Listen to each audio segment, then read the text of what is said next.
Welcome to this week's episode of Reading the Gospels Through Hebrew Eyes. This coming Sunday is the first Sunday in Advent, which means that it's the first Sunday of a new year for the church. It's not January 1st, of course, but the church follows a different calendar, and the church's calendar begins the new year with the first Sunday in Advent, which is usually around the beginning of December. And as with every year, when we change into a new year, there's also a change of the dominant gospel for the readings of that year. So if you've been following these videos this past year, you know that many of our videos, most of our videos, have focused on the Gospel of Mark. There's going to be a shift in Advent 1, and we're shifting to the Gospel of Luke. So it's Luke's account of Jesus' triumphant entry into Jerusalem that's going to be the focus of our study today. Now, of course, we usually associate this with Palm Sunday, but traditionally, that reading is also the reading for the first Sunday in Advent. It kind of sets the stage for what is to come for the rest of the year. And because we associate Palm Sunday so much with excitement and jubilation and kind of a party atmosphere, it's easy for us to miss just how provocative this action of Jesus was. So what I want to do is very quickly highlight the various elements of why this was provocative and then step back and go through each one of those individually to highlight just kind of what was going on behind the scenes, between the lines, if you will, when Jesus did this act, and then what was going on with his disciples, what they were doing, what they were saying as Jesus was riding into Jerusalem. So to begin with, let's talk about how it was politically provocative. And we're going to focus then on just exactly what this would have meant. If you were, for instance, a Roman official watching this happen, this would have been extremely provocative for you because it basically meant that this guy, Jesus of Nazareth, was claiming to be king, and his disciples were claiming him to be king. Second, we're going to look at how this was iconographically explosive. And what I mean by that is we're going to look at various images like the palm branches and the donkey to highlight exactly why these images or these icons would have been so explosive in that atmosphere. And then we're going to look at how this was geographically loaded, because where it happened and the direction that Jesus came from and the mountain that was associated with his entrance into Jerusalem, all of these are formed by the Old Testament background, specifically the books of Ezekiel and Zechariah. And then finally, we're going to look at how this account is scripturally saturated, how either through direct quotes or through allusions, this particular account is laced with all of these Old Testament references from Zechariah, from the Psalms, and from elsewhere. So that's kind of the outline of where we're going with this, and hopefully by the end of it, we'll have a better idea of exactly why this particular action on the part of Jesus was laden with such significance, and why actually then shortly thereafter the opponents of Jesus, the religious opponents of Jesus, orchestrated his arrest and of course everything that followed subsequent to that. So to begin with, let's look at why and how this was politically provocative. And just to kind of help us to understand that, let's remember historically that for almost a century, since 63 BC, Israel had been under Roman domination. They were not free. They were under the Roman thumb and had been for quite some time when this happened. And of course, the Romans did not want any trouble. That's why they were always squelching rebellions. That's why they did everything necessary to ensure that this Pax Romana, this Roman peace, lasted throughout their empire. So just keep in mind that Israel, even though it has a modicum of independence, is not independent. It is under Roman domination. That's why, of course, you have Pontius Pilate, who's the Roman procurator, who's there in Jerusalem. He's in charge of that particular area. Keep in mind, too, as this slide indicates, that we have even portrayed architecturally, if you will, spatially, exactly how much of an impact the Romans had upon the Israelites. Because, of course, you're seeing here an image of the temple there in Jerusalem. And if you notice where the arrows are pointing, there's a fortress that's built right beside it, right adjacent to it. This was the Antonia Fortress. This was built or perhaps enlarged by Herod the Great. He named it after Mark Antony. That's the Antonia Fortress. This was a soldier's garrison.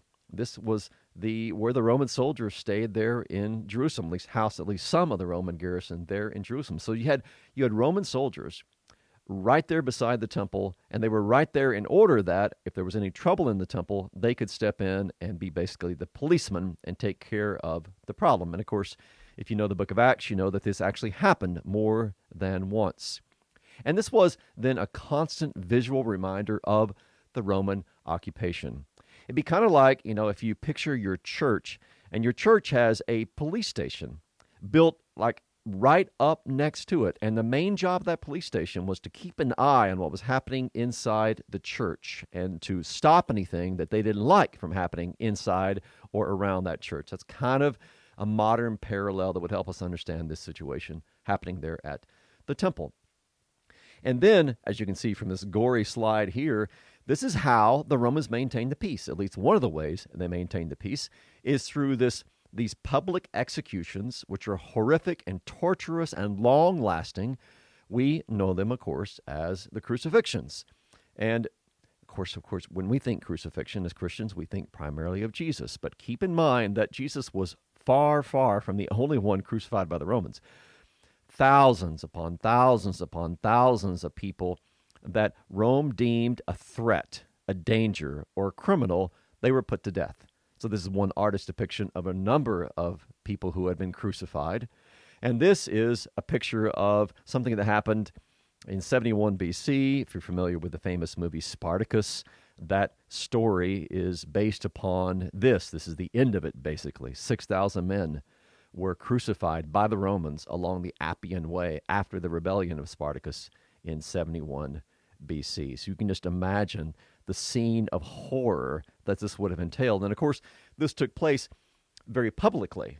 That was the reason they did it, was to make sure that everybody knew if you buck the system, if you go against Rome, if you threaten them, if you rattle a cage, well, then this is going to be your fate. This is what will happen to you. And of course, as we know in the case of Jesus, he rides in Jerusalem on Palm Sunday, and after his triumphant entry, things began to unfold, and then by the end of the week, by Friday, he's on one of those Roman crosses.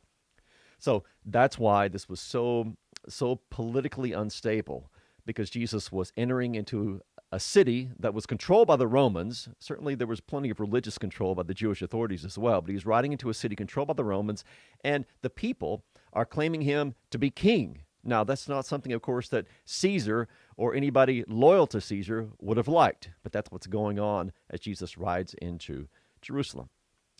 So there's the political provocation part of it. What about the iconographically explosive nature of it? What do I mean by that? Well, first thing, and most obvious thing, is that Jesus doesn't walk into Jerusalem, which was the way that most Passover pilgrims would have entered the city. Instead, he purposely rides into Jerusalem, and he rides on top of a donkey. So Luke describes this in chapter 19. This is the gospel reading for Sunday. Jesus told his disciples to go into the village in front of him, and upon entering, they're going to find a colt on which no one has ever sat, to untie it and bring it here, he says. And if anybody asks you, why are you untying it, you shall say, the Lord has need of it. So those who were sent away found it just as he had told them, and they were untying the colt. The owners asked, why are you untying the colt? And they said what Jesus told them to say, the Lord has need of it. And they brought it to Jesus, and throwing their cloaks on the colt, it was sort of a saddle, if you will, they put Jesus on it. And as he rode along, they spread their cloaks on the road. Now, we want to come back to some of those details in just a minute.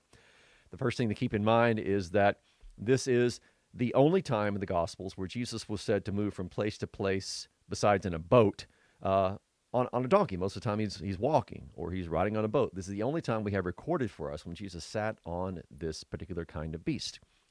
Now, sometimes you'll hear that the reason Jesus rode into Jerusalem on the back of a donkey instead of a horse was to proclaim that he was not there for war, and that is true. That is true. He was choosing the particular mount that was emblematic of peace. But keep this in mind: the donkey was, in the Israelite imagination, based upon Old Testament precedent, the donkey was a royal mount. If you had power, if you had authority, if you were a leader in Israel, then you or your sons, they rode on donkeys. So when you think Jews or Israelites in the Old Testament and donkey, put these two together. Understand that the donkey was a kingly mount. So bear that in mind as we're working our way through these passages that we're about to get to. So if you go back to a couple of places in the book of Judges, for instance, we're introduced to one of the judges, Yair, the Gileadite, judge of Israel. He had 30 sons who rode on 30 donkeys. If he had 30 sons, most likely he also had many wives. This was a person with many wives, typically someone with power and authority and wealth. So he had a bigger family, 30 sons, 30 donkeys. Secondly, Judges 12, another judge, Abdon the son of Hillel, judge of Israel. He had 40 sons and 30 grandsons. Again, this man would have had power, he would have had authority, he would have had wealth, and they rode on 70 donkeys. And he judged Israel for 8 years. And then, most famously and most importantly with regard to this animal, if you go to the opening chapter of 1 Kings, this is when David is on his deathbed. And if you remember the story, or if you follow along in my podcast, 40 Minutes in the Old Testament, we just covered this. It's when David is old and his oldest son, Adonijah, is trying to claim the throne. And then through Bathsheba and Nathan and David, it's arranged to where Solomon instead is anointed to be king. And David says, "Take with you the servants of your Lord and have Solomon, my son, ride on my own mule." So God had promised David back in 2 Samuel 7 that one of his seed, one of his sons would sit on the throne. He's going to establish the dynasty of David, and that's exactly what now is happening in the case of Solomon. He's the one who is going to be the replacement of David. Even before David dies, David places him as the one who sits on his throne, and to designate that, to make sure that everybody knows, that Solomon is the chosen one. He's not only anointed and has the prophet and the priest there, but he's riding on the king's mule. This is basically the equivalent of him riding in whatever the official car of the leader of a nation might be. That's where he is. He's riding on the king's mule, thereby designating him as the one who is the replacement of David. So here we have the son of David, Jesus of Nazareth, riding on top of a donkey to enter the city of Jerusalem, just like Solomon had rode into Jerusalem and assumed his place as well. What about the palm branches? Well, Luke doesn't record the palm branches. In fact, I believe it's only John that does that. But of course, we call it Palm Sunday. The palms are very much associated with this day. Well, why were the palms there to begin with? Well, they themselves have a history in Israel. If you go back to 140 BC, this is after the time of the Maccabean revolt. This is when the Maccabean rulers were over Israel. It's a time of semi-independence for Israel. Well, one Simon Maccabeus, he had expelled his enemies from Jerusalem, and when he did, the Jews entered it, that is the city, with praise and palm branches, and with harps and cymbals and stringed instruments, and they rejoiced because God had crushed this great enemy. So palm branches there are associated with celebration and victory. Same thing happens later on. So we have these coins that you can see here. These are coins from the Great Jewish Revolt, which would have been 66 to 70, leading up to the destruction of Jerusalem by the Romans in 70. And in 69 to 70, right before Jerusalem was destroyed, the Jewish leadership issued these bronze coins, which are just a fraction of a shekel. And these have on them the lulav, which is the symbol of the palm branch. And this has led some scholars to believe that the palm had become a sign of Jewish independence. And then later on, in 132 to 135, when you have the Bar Kokhba revolt, these same symbols are going to be used on those coins issued during that time as well. The point is that the palm branches that the disciples of Jesus were spreading and using to celebrate the entrance of Jesus, these had ramifications in the history of Israel. The palm had become a symbol of this desire for independence. Again, this would have been politically provocative, but it's certainly iconographically provocative as well, because these are these symbols of the desire for the Jews to be independent and for them to have this messianic king. So the palms are provocative. The donkey itself is also a symbol that a new king is in town. And then, thirdly, we have recorded in Luke's gospel the fact that the disciples are spreading their cloaks on the road. What's that? What is that all about? How are they kind of making a red carpet, and what is the significance of that? Well, if you go back to the book of Kings, 2 Kings, chapter 9, verse 13, this is in the northern kingdom, and one of the kings who was anointed there was named Jehu. And it says that in haste, every man of them, after he was anointed, they took his garment and they put it under him on the bare steps. And then they blew the trumpet and proclaimed, Jehu is king.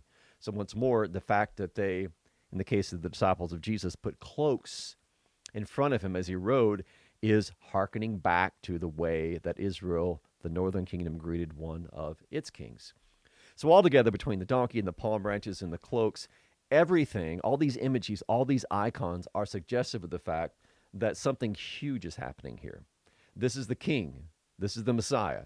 This is the son of David. And he's riding into Jerusalem to establish his kingdom. Now, the way he establishes his kingdom is not going to be the way most of them anticipate, of course. By the end of the week, they're all going to be disappointed because they didn't understand that Jesus, the son of David, rode into Jerusalem to assume his throne. For sure, it was the throne of the cross. And he came to give independence, for sure, but it's liberation. It's freedom in him. It's not the kind of political, worldly independence that they had hoped that the Messiah would bring. So Jesus accomplishes what he set out to accomplish, but he does it in a way that is contrary to what they had anticipated of the Messiah. Now, what about the geography? How is everything happening here also geographically loaded? Well, keep in mind a couple of passages, both of these from the Gospel of Luke. On the bottom right-hand corner, I have Luke 9:50. This is kind of the midpoint of the Gospel because it says, when the days drew near for Jesus to be taken up, he set his face. He resolutely set his face to go to Jerusalem. That is to say, that was his goal. That was where he was heading from that point on. Why? Well, if you go to Luke 13, we read Jesus saying, it cannot be that a prophet should perish away from Jerusalem. And then he has this lament. O Jerusalem, Jerusalem, the city that kills the prophets and stones those who are sent to you. How often would I have gathered your children together as a hen gathers her brood under her wings, and you were not willing. So the fact that Jesus is riding into Jerusalem, into that particular city, having said everything and having set his face to go to Jerusalem, you know that the geography is going to be crucial. But there's more to it than simply him going to the city of Jerusalem. So on this particular map, you can see the way that he approached. He approached from Bethany and Bethphage, and he's going to go to the Mount of Olives, and he's going to descend into the Kidron Valley, and then he's going to work his way into the city itself. That's the way in which he rides into Jerusalem. The direction that he approaches Jerusalem is significant. We've mentioned this recently in one of my other videos, but notice when you go back to the book of Ezekiel, chapter 10, that the glory of the Lord departed from the defiled temple by way of the east gate. That's what Ezekiel 10, 18, and 19 is talking about. Then Ezekiel 11:23 says the glory of the Lord went up from the midst of the city and stood on the mountain, that is the Mount of Olives, that is on the east side of the city. So the glory of the Lord is leaving the city of Jerusalem. It's departing by way of the east and going up to the Mount of Olives. But then, later in Ezekiel's book, as a bookend to this, as a complement to what he saw earlier, in Ezekiel 43, the glory of the Lord returns. The glory of God comes from the east, and it enters the temple by the gate facing east. And so the glory of the Lord, which had departed, now returns. Meaning that Jesus' entry into Jerusalem from the east, from Bethany and from Bethphage, down the Mount of Olives, up the Kidron Valley, in by way of the east. All of that is significant when you know the book of Ezekiel, because it means that the glory of the Lord is returning to Jerusalem. But here's the kicker. When this glory of the Lord, that is Jesus, enters into the temple, what he's going to find is a temple that is still defiled. It's a den of robbers, as Jesus will say, quoting the book of Jeremiah. And so what's he going to do? Well, he's going to overturn the tables of the money changers. He's going to let loose the animals. And he's basically going to declare, by way of quoting Jeremiah, that this den of robbers is ripe for destruction, which, of course, is going to happen in AD 70. So Jesus Jesus is the new son of David, but he doesn't, like Solomon, ride into the city and then eventually construct the temple. He rather rides in Jerusalem, and he's going to deconstruct the temple. He's going to say this temple is done. And, of course, as we know, he's going to reconstruct it. He's going to make a new temple, but it's not going to be a structure, a physical structure. It's going to be instead his own body. It's not going to be a building, but it's going to be his body. That will be the temple that he makes by way of his death and resurrection. Now, finally, how is this account scripturally saturated? Well, we've already seen several examples of that, but here's the one that's kind of in the background here. Zechariah chapter 9, verses 9 and 10. Zechariah prophesies, "Rejoice greatly, O daughter of Zion. Shout aloud, O daughter of Jerusalem. Behold, look, your king is coming to you. He's righteous and having salvation. He's humble," or meek is another way you can translate that, "and mounted on a donkey, on a colt, the foal of a donkey." And then he says he's going to destroy war. He's going to cut off the chariot from Ephraim and the war horse from Jerusalem, and the battle bow shall be cut off. And he, that is this king, shall speak shalom, peace to the nations. And his rule shall be from sea to sea and from the river to the ends of the earth. So Zechariah prophesies, and some of the other gospel writers include this in their account of Jesus' entry, that this is being fulfilled. What Zechariah had spoken of, this meek king riding on a donkey, this humble king riding on a donkey, has now arrived. And he brings with him what? Salvation and peace and a kingdom. Lurking in the background also is this quotation that Luke records on the part of the people. So the various gospel writers record different words on the part of the people, but in Luke's case, verses 37 and 38, he says that as the people drew near, they were praising God with a loud voice for all his mighty works. And here's what they said: "Blessed is the King who comes in the name of the Lord. Peace in heaven and glory in the highest." Now, where is this coming from? Well, the first part is from Psalm 118, verse 26. So, blessed is he who comes in the name of the Lord. But he bless you from the house of the Lord. Notice what's happened, too. The psalm says, blessed is he who comes. But when the people sing it, they say, blessed is the King. They're more specific. Not just he, but the King who comes in the name of the Lord. And then secondly, the peace in heaven and glory in the highest is from Psalm 148, verse 1. Praise the Lord. Praise the Lord from the heavens. Praise him in the heights. So they pulled from two different sections of the book of Psalms in order to acclaim him as the one who comes in the name of the Lord, in the power and in the authority of Yahweh himself, in order that he might bring peace and salvation as he establishes his kingship. And then also in the background here is what happened when Solomon rode into Jerusalem as the anointed son of David. Go back to 1 Kings chapter 1, verses 39 through 40, and we're told that after Zadok anointed Solomon, they blew the trumpet, and all the people said, "Long live King Solomon." And all the people went up after him, and they were not silent. They were playing on pipes and rejoicing with great joy, so that the earth was split by their noise. So it was this great excitement when Solomon rode in Jerusalem, and now there's a great excitement as Jesus rides into Jerusalem as well. So all of this together, both the geography and the scriptures that are quoted, and the images and the political stuff, all these things that are happening are an indication of the importance of this particular day, and also an indication of why, as soon as this triumphant entry happened, other things began to happen rapidly. You have the Jewish leaders planning the arrest of Jesus. You have the arrest. You have the trial. You have the execution. Everything happened very quickly after the events of Sunday, because what happened on Sunday made it abundantly clear to anybody who knew the scriptures that Jesus of Nazareth was believed to be, and as we know, was indeed the Messiah. And so his opponents realized they needed to do something fast, and so they did. But from our perspective, who know that Jesus is the Messiah, this is a crucial account, because here we see Jesus receiving acclaim as Messiah. He's not telling them to be quiet. He knows why he's come. He's purposely planning this because he knows that it's time. It's time for him, the seed of David, the son of David, to ride into the city and to take his place on the throne, the cruciform throne. so that by shedding his blood, by being resurrected, he might establish the kingdom that's from sea to sea and from the river to the ends of the earth, the kingdom of God, of which we are made members, thanks to his life, death, and resurrection. As we step into this new year, as we enter into this first Sunday of Advent, I pray that the Lord will bless you as you reflect upon everything that he's done for us through his Son, as we study his word, as we reflect upon everything that's coming up in these gospel readings. And I pray these videos may prove to be an ongoing help to you as you reflect upon that word. May God's grace, mercy, and peace be each of yours in abundance, and we'll see you next week.